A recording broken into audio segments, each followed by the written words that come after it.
What's up everyone? So in this video we'll go over how to search for biomedical research papers. It's a very interesting topic, a very handy skill you should learn whether you're in a bachelor year or a master year, or especially if you're a PhD student.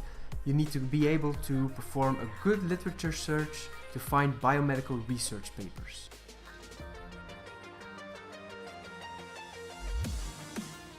So let's dig into it. It's an ultimate beginner's guide. Where to start, where to search, what to keep in mind. So we'll go over the research process in general to situate a bit where the search for biomedical research papers is situated, when to search biomedical research papers, where to search biomedical research papers, where to search clinical trials and drugs in human testing, where to search systematic reviews and meta-analyses, and some extra tips which will be very relevant. The research process goes a bit like this. So we'll start in the top left corner, searching literature. And for this you will use specific search engines and databases. Curate literature. So reference managers will be handy here, or you can set up your own kind of library with folders and maps that you use on your desktop with PDFs that you've collected from your literature search. Summarize literature, writing a literature review. Identifying gaps in the knowledge. So what are the next steps in your project, in your topic to explore? Then you pose a research question, the research hypotheses and the conceptualization of the project. Then you plan the research, execution plan. You will need training, you will need materials, you will need equipment, you will need protocols. Then you'll have to execute the research, so perform the actual experiments that you've planned and then analyze the data. And then put the research into perspective, so you have to interpret the analyzed data and compare that with the literature. And then you will write a research paper, X amount of times perhaps. You will publish your data, and then you come full circle. Other people can then search for your literature. Now, these steps here in the research process are usually done already by your PI. He or she identifies gaps in the knowledge, so what are these next steps?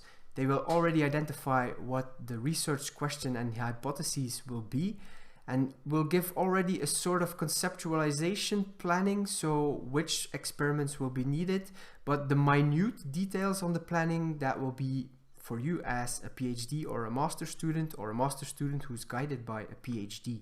Does this mean that the PI is not involved in this part, searching a literature or curating or summarizing? They may have written a literature review already, and that's where they identify the next gaps and propose the research hypotheses. But it's not necessarily that it comes from the literature search. They can also gather information on where the gaps are and pose a research hypothesis based on knowledge they have from seminars or conferences with colleagues that they attend, and then pose it right there. So where does a PhD student fit in? Well, a PhD student will have to search literature, curate the literature to get to know your topic, and also during your project if other steps are involved, and mostly planning on doing the research, executing the research, putting it in perspective, writing a research paper. These will be the steps in the research process that the PhD student will definitely be involved in. There are some optional steps where the PhD student can be involved, and that's summarizing literature in a literature review. Most PIs will require you to do this. It's a handy tool, a handy process to go through to get to know the topic yourself more better. Optional, identify gaps and pose research question on your own. Perhaps if you want to sidetrack and you have an idea of your own and you want to project that to your PI, you can be involved in this process as well. And then publishing is, let's say, optional. You will be required to publish for most universities, but it's not necessarily so. It depends on the university and what their requirements are, and oftentimes you will have to repeat this whole process, as you will have to put out multiple research papers. And the graduation in case of a PhD student is actually to write a thesis. Now let's take a look at this research process, for example, for a master student. So a master student will also be involved in searching and perhaps curating the literature because he will need to get to know his topic. And for his master thesis, he will also plan research, execute research, and put research into perspective. But usually this will not include a publication, but it's optional. I've seen cases where master students get a part of their thesis published, albeit their whole research project, or as a set of experiments that will be relevant for the PhD student that they're doing their research for in context of a thesis. So in this video, we'll focus more specifically on this part, searching the literature, the search engines and databases. So given the intro on the research process, you already know where in particular the searching of the literature for biomedical research papers is situated. And we'll do this for PhD student, master student, bachelor student. The process is the same more or less for any of these levels, so it's highly relevant for all of you, whether you have to deliver a thesis on bachelor level, on master student level, or on PhD student level. When to search biomedical research papers? At the start of your project. So this will be the most intensive part where you search biomedical research papers, to get to know your project, of course. During your project, so you can keep track with the latest research that's coming out, and you can use alerts for that from databases, but we'll get back to that. So this is in order to know what's going on during your project. At the end of your project, so where you can find everything you need to write your thesis, so you can masterly report about your project.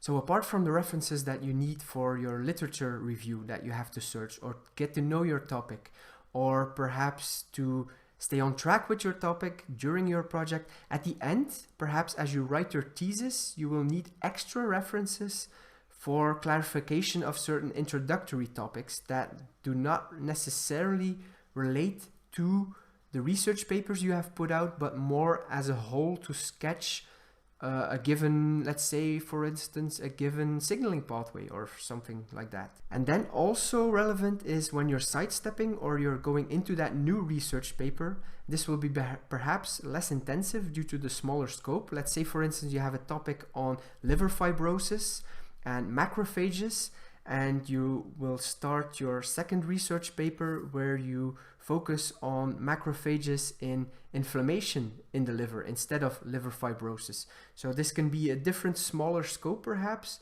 and this will force you again to go to the literature and search again, maybe on a more narrow topic within the whole of your project. So where to search biomedical research papers? Different databases and search engines are involved.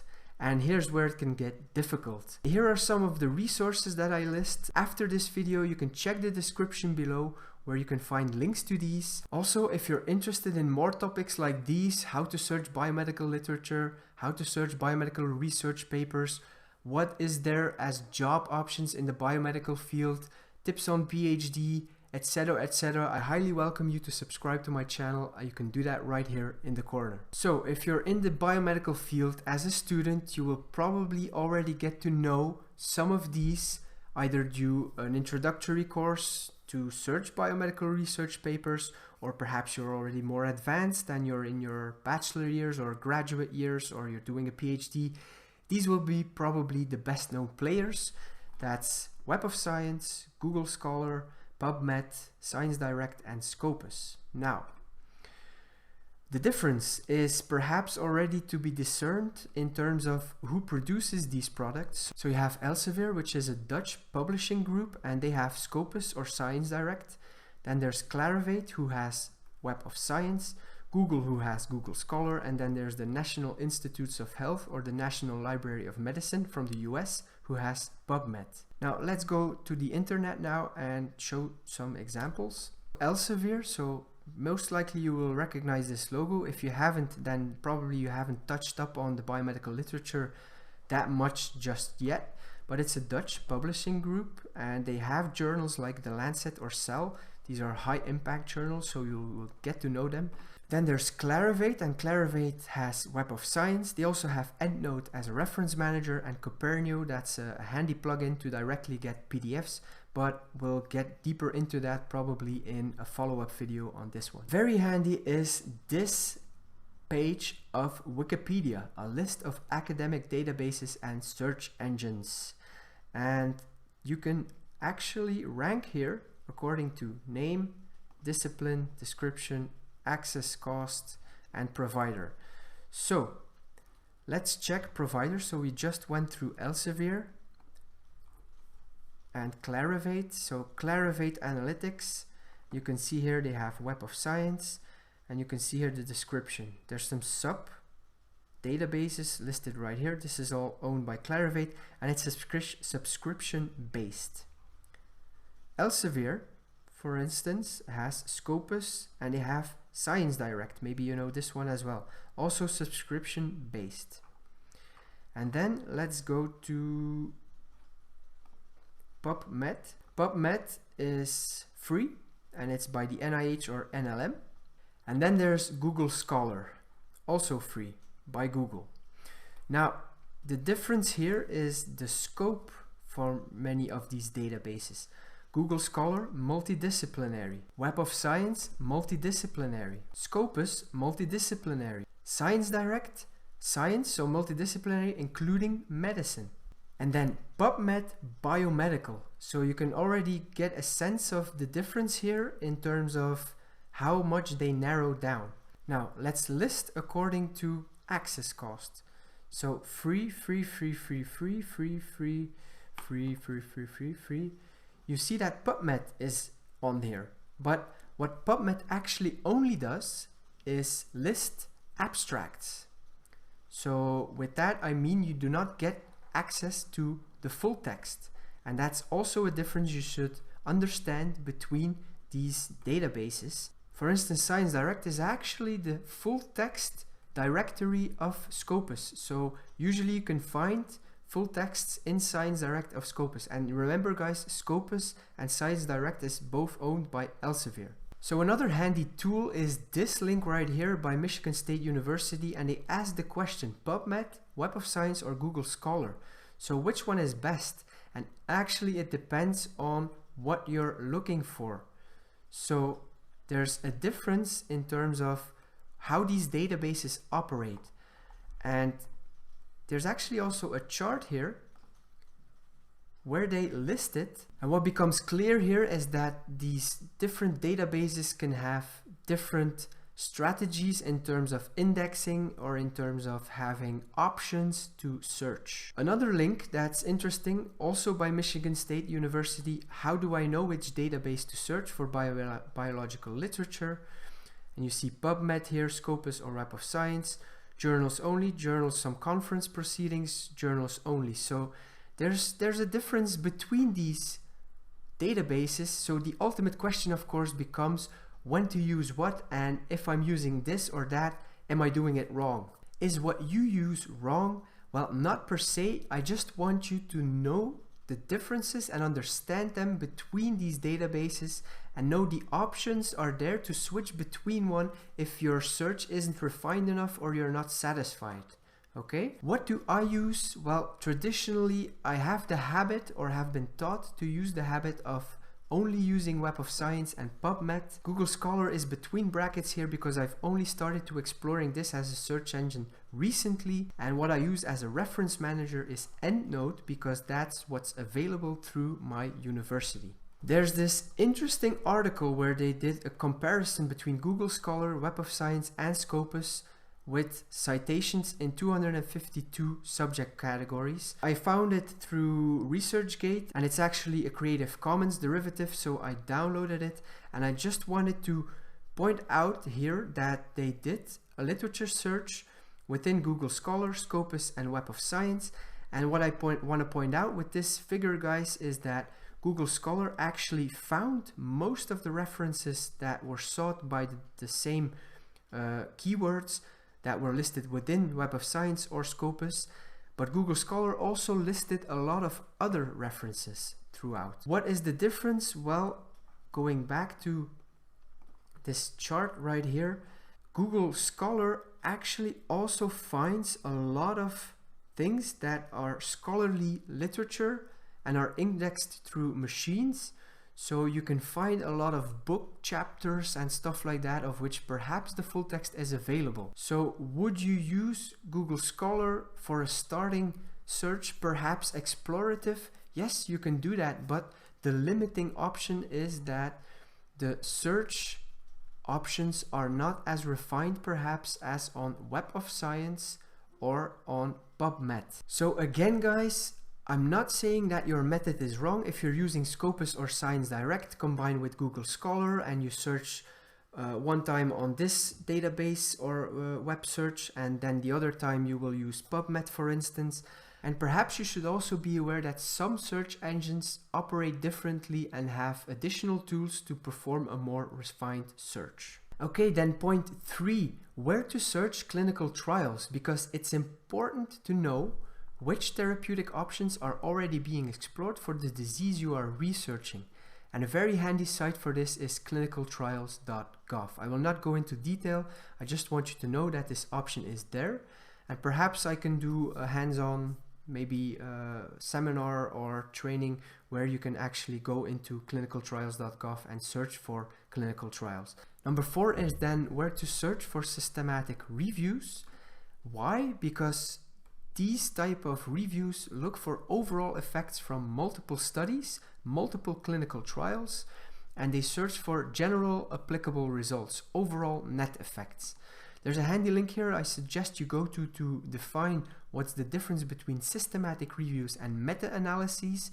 Well, in short, meta-analyses can be included in systematic reviews, and meta-analyses are actually statistical tools to overall calculate a net effect over several clinical trials as a whole. Also, I recommend you to check up on this link that I list right here. And perhaps the most well-known would be the CochraneLibrary.com, where you can find systematic reviews. To give you an example, let's say for instance that clinical trials were run for the efficacy and the safety of using curcuma, which is in curry powder, and that these were used for anti-inflammatory effects on, let's say, knee joints. Well, a trial could have been run somewhere in South America in, let's say, 6 different hospitals, but the trials can also be run in, let's say, Asia, in China, and maybe the positivity of the efficacy, so being efficacious in South America in the clinic over there, was, let's say, 20%, but maybe in China it was 30%. So these are overall positive effects, so the net result would be somewhere in between. But a clinical trial in another part of the world could be negative compared to yet another part of the world where it was positive. So what systematic reviews do is take all those data from all those clinical trials or preclinical trials, if it's on mice, for instance, where it's tested, and they check the overall net effect. And then I want to end this video with giving you guys some extra tips. Number 1 would be to identify key opinion leaders in your field. So most likely the most relevant research for your project will come from these authors. Usually this will be the last names on the author list, which will be the professors or PIs. And you can set alerts for these authors, what they publish in these search engines. You can also set alerts for the most relevant journals or set alerts for the disease of interest, and I will show an example for PubMed and Web of Science. So let's say macrophages in liver fibrosis.